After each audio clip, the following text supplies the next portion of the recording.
Et nous sommes de retour au plateau pour la suite de cette émission. Nous abordons notre troisième sujet. Nous parlons à présent du Cameroun. Le président Paul Biya de retour au pays. Il s'était absenté pour plus de 7 semaines ou environ 7 semaines, de quoi susciter des rumeurs sur son état de santé. D'autres l'annonçaient pour mort, ce qui a suscité plusieurs réactions. Le gouvernement a sorti des communiqués pour démentir cette information selon laquelle le président camerounais serait décédé en exil. Qu'est-ce que je dis? Serait décédé à l'étranger. Paul Biya est de retour dans son pays. Il est arrivé au Cameroun ce lundi, accueilli par une foule en liesse à l'aéroport de Yaoundé. Le président camerounais donc a regagné ce lundi le palais après plusieurs semaines d'absence. Je commence par vous, Sana. Et finalement, l'information officielle, celle qui est vraie, Paul Biya n'est pas mort. Le voilà de retour dans son pays, même si entre-temps, des rumeurs ont circulé que l'homme il aurait rendu l'âme à l'étranger. Oui, il n'est pas mort. Il est bien vivant. Et comme le dit un test, pourquoi chercher les vivants parmi les morts? Donc, il a eu droit à un retour triomphal après, je crois, 9 jours d'absence. Et il y avait de quoi. En fait, les rumeurs étaient en quelque sorte justifiées parce que lorsqu'un président de la République n'apparaît plus, on n'a plus de ses nouvelles depuis plus de 40-50 jours, il y a de quoi se poser la question sur son état de santé. Et donc, je crois que l'accueil qu'on lui a réservé était digne de l'inquiétude, à la hauteur de l'inquiétude des Camerounais. Et donc, il fallait les fastes du jour montrer qu'il est bien vivant et dire qu'il rentre en bonne santé, s'occuper de la gestion du pays. Maintenant, il est vrai que tout le monde le sait, il y a le poids de l'âge. Et quand on parle du poids de l'âge, on parle de la santé, on parle des capacités. Est-ce qu'il pourra encore tenir longtemps la route? Et beaucoup de questions sont en train d'être soulevées, notamment la question sur sa succession, comment elle va se faire au sein de son parti. Donc je crois que cette question-là va, dans les prochains jours, peut-être devenir l'actualité au sein de son parti politique pour voir comment préparer un dauphin à sa succession. Credo Tété, Paul Biya n'est pas mort. L'homme est de retour ce lundi au Cameroun. Des rumeurs l'avaient donné pour mort, mais la communication officielle justement avait démenti ces informations. Malgré ce démenti formel, certains en doutaient, mais ils ont la preuve désormais. Le président camerounais est bel et bien vivant. Il est retourné dans son pays. Oui, Paul Biya, 92 ans, avec près de 42 ans au pouvoir, donc avec 7 semaines seulement d'absence au pays, donc il était donné pour mort. Donc aujourd'hui, c'est une réalité. Donc il n'est pas mort et c'est là où il faut faire très attention à tout ce qui circule sur les réseaux sociaux. C'est vrai que Paul Biya a quitté le Cameroun le 2 septembre et il a été aperçu juste au niveau du forum Chine-Afrique, sinon oui, le FOCAC. Donc après ça, donc Paul Biya n'était plus disons visible, et ce qui avait renforcé disons ces rumeurs, c'est que Paul Biya n'était pas aperçu aux dernières assemblées générales des Nations Unies fin du mois de septembre, et également Paul Biya n'était pas présent au dernier sommet de la francophonie. Donc ça a vite fait de prendre, et tout le monde se demandait, vu la fragilité de son état de santé, parce que c'est quelqu'un qui avait déjà habitué le peuple camerounais à le voir passer de longs moments du côté de la Suisse, et à un certain moment, même certains Camerounais se moquaient que le Cameroun était géré par digital, parce qu'il passait beaucoup plus de temps du côté de l'extérieur. Mais aujourd'hui, avec son retour hier en fin d'après-midi, tout le monde sait que Paul Biya n'est pas décédé, et c'est là où il faut parfois faire confiance aux communications officielles, parce que les réseaux sociaux, tout le monde le disait, mais il y avait même une télévision basée aux États-Unis pro-indépendantiste qui avait annoncé. Donc les gens ont vite fait de prendre cela comme une parole d'évangile,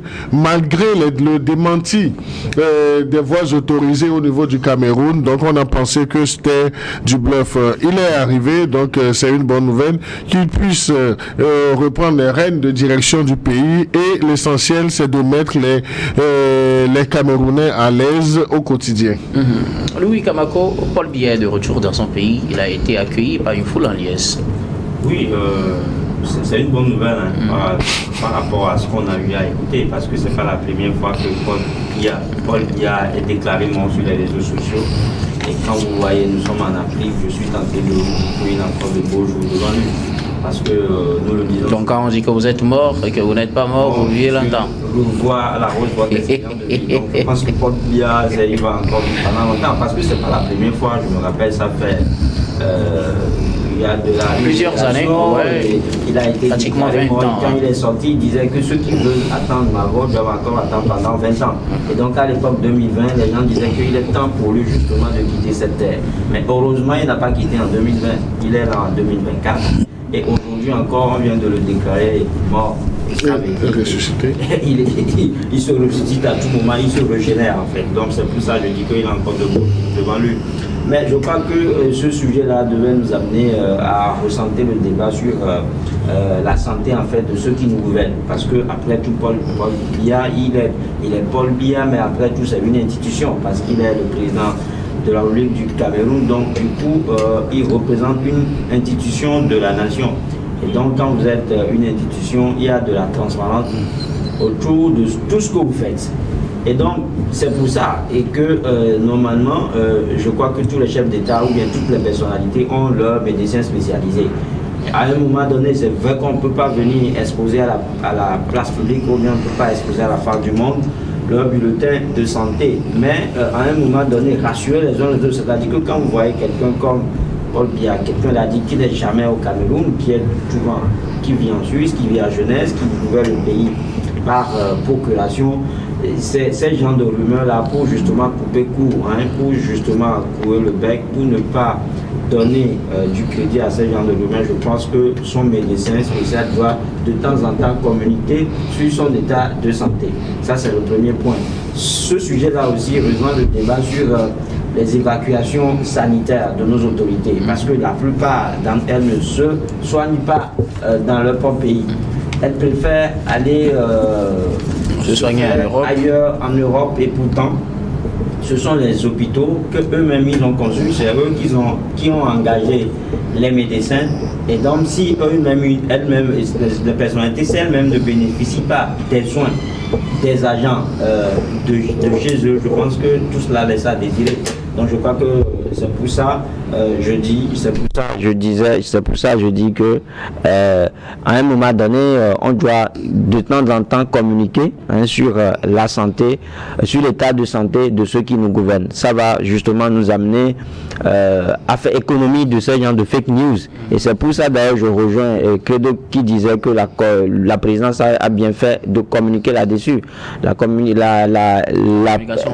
communication officielle du gouvernement qui a rassuré plus d'un que le président était en bonne santé, et heureusement on l'a vu en forme. Donc je crois que nous le disons souvent qu'on ne gouverne pas avec les chiffres mais avec la communication. Il faut également prendre cet aspect en compte, parce que on a vu que ce qui arrive à Paul Biya est arrivé à d'autres présidents, et les gens ont laissé les citoyens dans ce flou kafkaïen là jusqu'à ce que le président ou bien celui qui a été déclaré mort ne réapparaisse, ou bien ne se revoie, ou bien ne réapparaisse. Donc je pense qu'on aurait pu, comme je l'ai dit dessus, on aurait pu justement mettre fin à ces rumeurs là rapidement en faisant sortir un communiqué. Voilà. Alors, de toutes les façons, oui, Credo voulait ajouter quelque chose. Non, Paul Biya est bien vivant, donc nous l'avons tous vu à la télé hier. Mais quand mon cher ami parle de sortir un communiqué, est-ce que c'est un communiqué sur son état de santé et qu'il voudrait réclamer? Si c'est un communiqué, je crois que la communication du gouvernement a été claire face à une rumeur qui s'est faite persistante pendant 2 mois. Parce qu'il y a eu 2 mois de communication contradictoire et surtout de flou. Donc le gouvernement camerounais a joué sa partition. Donc à un certain moment même, les activistes des réseaux sociaux disons, pompaient l'information comme si ils avaient déjà l'avis de décès de M. Paul Biya entre les mains. Maintenant, sur le besoin ou bien le souhait de communication sur l'état de santé de nos chefs d'État, donc je crois que le secret médical. il y a le secret médical. Oui, ce n'est pas parce qu'il est chef de l'État qu'on va l'exposer. Même Louis Kamako a aujourd'hui des antécédents de santé. Mais bien que nous soyons au courant, nous ne pouvons pas l'exposer. Vous êtes au courant de vos actions. Donc c'est une façon, donc tout ce qui touche à notre santé, il y a non seulement le secret médical, mais c'est particulier à nous et il faut des mécanismes de communication. Et pour nos chefs d'État, nous voyons que lorsque nos chefs d'État veulent se représenter à la magistrature suprême, il y a ce besoin, ils sont consultés. Donc si c'est en ce moment qu'il faudrait communiquer sur l'état de santé de nos chefs d'État, qu'on fasse ce plaidoyer pour que vivement qu'on nous dise à ces échéances-là que tous les candidats sont de bonne sont en bonne santé. Donc on pourra le dire. Mais venir, parce qu'il est chef de l'État, venir sur ses antécédents médicaux, venir sur la place publique pour communiquer. Donc à un certain moment, on a d'autres choses à faire que de s'intéresser à la santé de nos chefs d'État. Je crois qu'on se rejoint parce que quand vous voyez, c'est-à-dire que les analyses que en fait des candidats, c'est-à-dire qu'il y a cette analyse-là qui est faite, ça fait partie en fait des dossiers, c'est-à-dire qu'on va justement tester que le candidat qui est en course est en bonne santé. Je pense que c'est des choses qui ne sont pas respectées. Parce que quand vous citez par exemple l'exemple du Gabon, on en parlait justement. Quand vous voyez Ali Bongo qui était dans un état grabataire, tout le monde l'a vu, qui se déplaçait à quatre pattes et qui à un moment donné a été même.